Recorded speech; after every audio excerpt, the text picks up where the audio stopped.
And I got if they're mollywopped by frickin' Julie in my matchup. 83.3 to 127.8 is the final. did you play Mahomes or Rodgers? Mahomes, he had 18.8. Rogers had 17.3. Aaron Jones had 6. Ronald Jones had 7. Tyreek Hill, 23.5. Vandell Skalnick, 6.7. Disley got knocked out, 0. Kittle, 15.3. Green Bay defense, 5. Zerline had 1 point. I got my mollywopped. And she just gave our Facebook post a like too, so it's kind of like throwing salt in the wound. No, she totally deserved the win. I got mollywopped.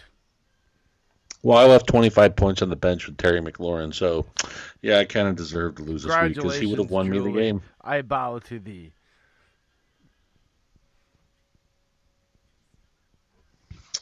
I, and you know how much fantasy owners Jamal Williams pissed off tonight?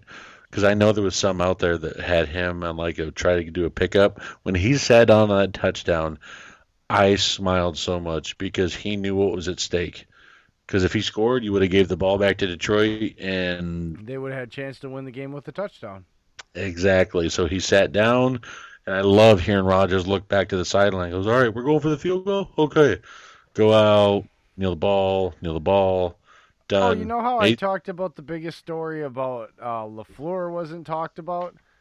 Do you know that I went and researched because it came to my head after we got done with Monty's show on Sunday, which if you haven't Mm-hmm. listened to, you need to go back and listen to it now. Even though we were both wrong on the score and how this game would go, clearly was different than we both thought. They A won the little bit. game, but it was nowhere near how we thought it was going to go. We can say that honestly, Dave. But Yeah, anyway, I'll go ahead and admit that. the biggest thing about Rodgers that never has been talked about, again, same reason why the LaFleur thing isn't talked about how he reconfigured his playbook to inside zone and basing it off of inside Heck of zone. freaking running that offense tonight too by LaFleur. That was amazing. Oh God, yes, great coaching job, Dave. Jesus. Because it was a dirty divisional game where his players were dropping the ball left and right, and both Darius both Shepard. configuratively and literally dropping the Him and ball Geronimo and Jimmy all Graham, night. all three of them. Good Lord. Shepard. Shepard. No, it's I'm saying Shepard, Gmo, and Jimmy Graham. All of them. Yeah. But anyway, back to my point. Is Aaron Rodgers, even before LaFleur last week, I think it was the week before even, his press conference where he said, I've accomplished all the things. We talked about this. I've accomplished all Yeah. kinds of statistical stuff. That stuff doesn't matter. I just want to win. Tonight was one of those things, and another one of those examples at the end where it's like, that interaction is about just win, baby. I don't give a shit about the stats. I don't care about all that other stuff. How can we win this game and get to 5-1 to 3-0 in the division with a win over every team in our division? Do you realize how big the start of this 6-game stretch is? And Oh again, yeah, it's huge. Dave, I'm about to do this, and because I know it's going to get you going, and then I'm going to let you go. We love you guys. You do a lot of great work. But Molly, or Maggie, and a lot of you guys out there that said the Packers were going to start like 1-3, or 1-4, or 2-4, Yep. and laughed at us that they were going to start hot because that was the trend. I did my research. I tried to tell you that, and you still laughed at me. And when Dave tried to back me up, you act like he was just doing it because he's my partner. Might have been the case, but I don't believe that because I know Dave does his homework just as hard as I do. That's why we're in this shit together. You guys were wrong. Plain and simple. It hasn't been pretty, but we told you it wasn't going to be pretty. We told you this wasn't going to be about Aaron Rodgers dominating statistically and controlling and winning games like you saw and were Mm-hmm. used to with Mike McCarthy. This was going to be ugly offensively. that he and this team were going to have to learn to win and learn an offense that's very complex yet simple, which is an oxymoron, but it's exactly what it is. It's beautifully complicatedly simply. Simple. Sorry. And I'm not even going to go off, Jay. It's All I'm going to about say is, defense. And all they're I'm going to winning say, because of defense. The offense did their job at the end, but the defense held that team on a fumble to 3 points, on an interception to 3 points. I believe there was only 9 points given up on all three of the turnovers. I don't believe they gave a touchdown, Dave. Am I correct if I say that? no, not on No turnovers. They didn't. It touchdowns. was It was all three field just a goals field off all goal. three turnovers. That's huge. That's Oh yeah, winning with definitely. defense. Doesn't matter what the offense does. When you turn the ball over 3 times and that turns into only 9 points, and you win the game by It's 2 huge. points. By 1 point, excuse me. That's winning with defense. And by the way, I believe they're giving up 19.6 points average on the year. Yeah, it's something between I think like 18.9 and 19.6, somewhere in there for my I was math. doing the Also, quick math in my head because it was like 18.6 or 18.8 or something like that prior to the game tonight. And they gave okay. up 22 or 21. Well, I'm gonna 21. go back on what you said about the folks that told us we were nuts about this. Go ahead. 4-1, 5-1. All I'm gonna say, folks, is eat a little bit of humble pie. Um, it's not just by happen chance this happened. LaFleur came in with an offense. It was being installed, but he had the concept. Just get the W. I mean, it's literally what it's all about. And McCarthy, I felt like wanted more than just the W's. He wanted the flashy stuff. He wanted the big plays. I mean, I am so ready for this game between San Fran and Green Bay down the road because one's 5-1, one's 5-0, one's the teacher, one's the student. I feel like that game is going to decide some high playoff seeding down the road. But to go back, yeah, to go back and tell those folks, Jay, I'm humble pie. They need to eat a slice of it because a lot of people were negative. I even saw Packers fans dropping, oh, 27 Lions to 17 Packers. And I'm like, what? And I'm like, really? You're just going to. Well, and all he said was, oh, we're injured. I'm like, okay, so what? We were injured last week too, and look what we did. And Detroit is a worse team, in my opinion, than Dallas. That's just me. But But here's what I'm trying to get through people's heads. Injuries matter, but they don't matter as much when you have a team.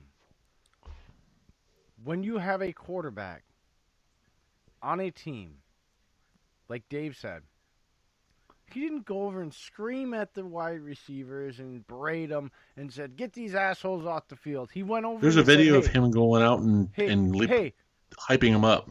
why don't let's give this kid a chance, man.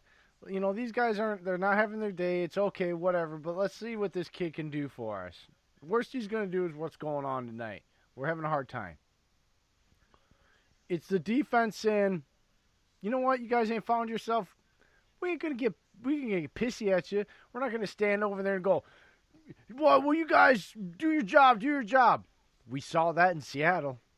Remember, guys? This is a team. This is a different culture in the building between offense and defense, something we haven't seen in the league. Because as good as Seattle was, there was a rift between offense and defense. The only common denominator between offense and defense during their championship run in the 1-1 Super Bowl appearances was Marshawn Lynch. Once they didn't give the ball to Marshawn there, that was the end of that dynasty. That could have kept going. They let something like that because it wasn't a team. It was one dominant unit and one complementary unit with a dominant player that was creating a buffer between the two that really didn't like each other. Totally different. And Packer fans need to wrap their head around it. I've been saying it all this time.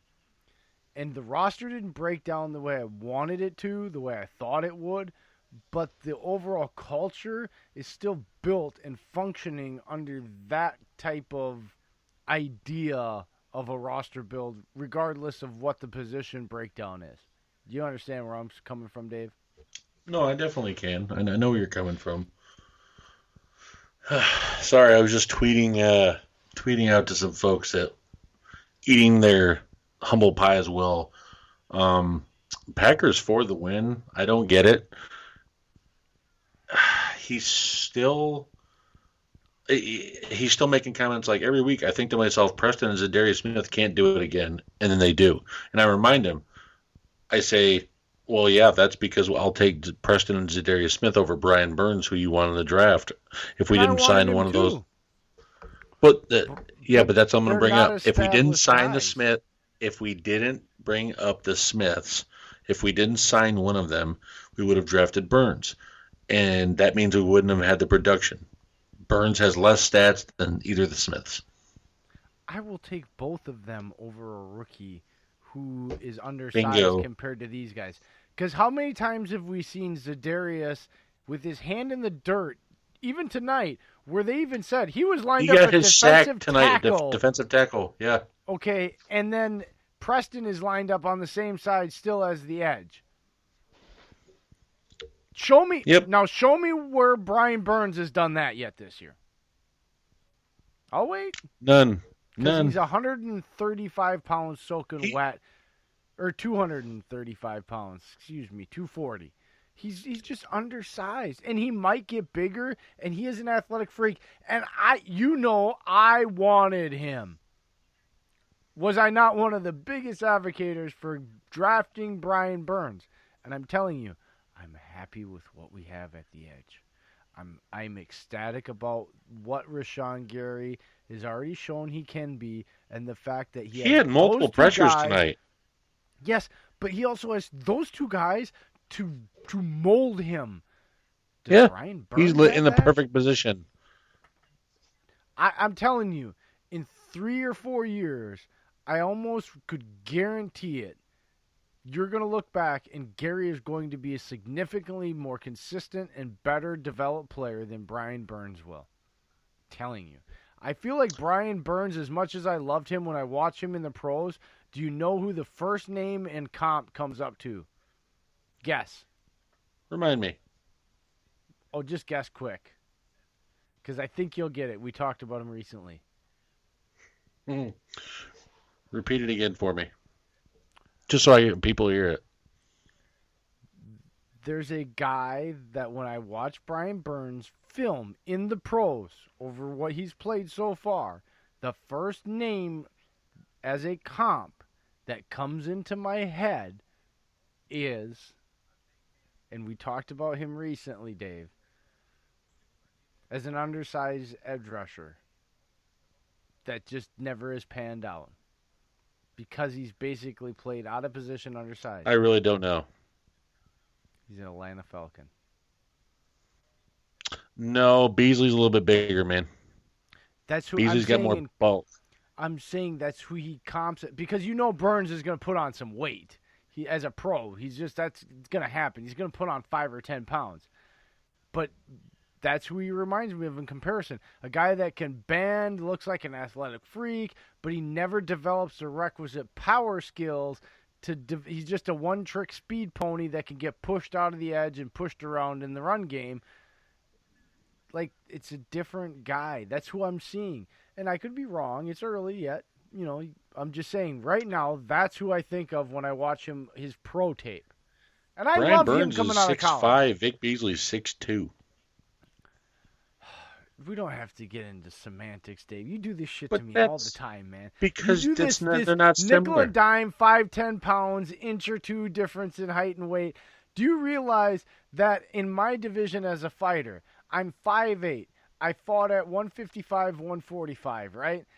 And the last time I fought at 145 at 5'8", I faced a guy that was 6'2 3/4" and 143 pounds. He had an 8.5 inch reach on me. It doesn't like he's still the same like body comparison to me. Actually,